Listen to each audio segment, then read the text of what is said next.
Хойд бүсийн эдийн засгийн тэргүүлэх чиглэл, хөдөлмөрийн зах зээлийн эрэлттэй уялдуулан, аймагуудын мэрэгжлийн болон техникийн боловсролын сургалтын байгууллагыг төрөлжүүлж, салбар дундын дадлага, үйлдвэрлэлийн баазыг байгуулан бүсийн хүний нөөцийг бэлтгэх сургалт, эрдэм шинжилгээ, үйлдвэрлэлийн цогцлборыг байгуулна. Тэгэхээр яг ерөнхийдөө Монгол улсад одоо энэ аж үйлдвэрийн одоо шин сэргэлтийн 6 бодлогыг хэрэгжүүлэхэд бид нар чинь 39 мянган инженер техникийн ажилтнууд бэлтгэх шаардлагатай гэж үзэж шүү дээ, тийм ээ. Тэр дотроос бид нар Монгол улсад эрэлттэй тэргүүлэх мэрэгжлийн жагсаалтыг Монгол улсын засгийн газар баталдаг болсон. За энэ хүрээнд бол одоо яг энэ хойд бүсийн давуу тал болох одоо аялал жуулчлалын чиглэлээр боловсон хүчнийг бэлтгэхэд бол бид нар тэр Мөрөн хот дээр байгаа одоо шинжилгээ ухааны технологийн их сургуулийн Харьяа коллеж болж одоо хөгжиж байгаа энэ сургуулиуд дээр үндэслэж үндсэндээ энэ аялал жуулчлалын менежерүүдийг салбарын менежерүүдийг одоо бэлтгэхийн боломжууд бас шинээр нэгдэж байгаа. Бид болгон дээр байгаа одоо хөдөө аж ахуйн их сургуулийн Харьяа коллежууд бол цэвэр одоо малаж ахуй газар тариалангийн мэрэгчлэнүүдийг бэлтгэх орхон аймаг буюу одоо Эрдэнэ тат дээр хөгжүүлэх цаашдаа сургалт судалгаа үйлдвэрлэлийн зохицлогоор хэлбэрээр хөгжүүлж байгаа энэ шүтээсийн сургууль бол илүү одоо аж үйлдвэрийн хүнд аж үйлдвэрийн болон уул уурхай мэрэгчлэнүүдийг бэлтгэх одоо энэ 3 сургуулийн одоо зохицлогоор болгож хоорондоо шатлаж оюутнууд нь биеэндээ шатлаж дэвших ийм боломжуудыг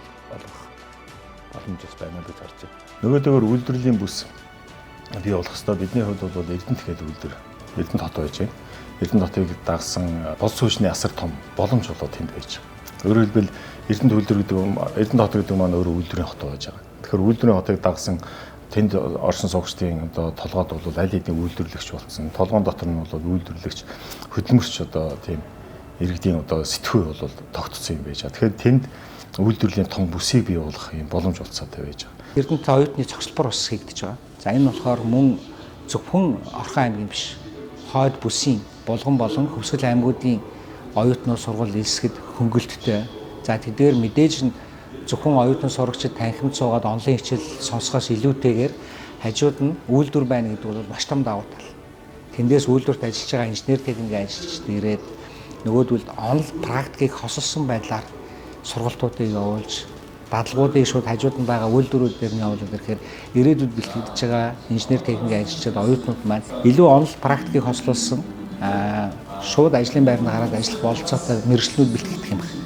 Манай Хөвсгөл өөрөө хүн амын бүтцийн үед их онцлог, туваа иргэд байдаг, цаатан иргэд байдаг. Тэгэхээр эдгээр иргэдийн боловсролын асуудал, нийтлэг бас боловсролын одоо хүртээмжийн асуудлыг бид аягүй сайн харах хэрэгтэй. Тэгжээж бидний нөгөө аялал жуулчлал хөгжих гээд байгаа бидний яг нөгөө нутгийн уугуул иргэд маань өөрөө тэндээ амгалан тавиа орших одоо боломжийг бүрдүүлнэ гэсэн үг. Тэгэхээр энэ хөдөөгийн сэргэлт хөтөлбөрийн хүрээнд одоо тухайн орон нутагта боловсон хүчнүүд ажиллаж байгаа боловсон хүчнүүдийн нийгмийн асуудлуудыг дэмжих эхний ээлжин дотроо байгаа ажилтнууд тэднээсээ чадварчуулах.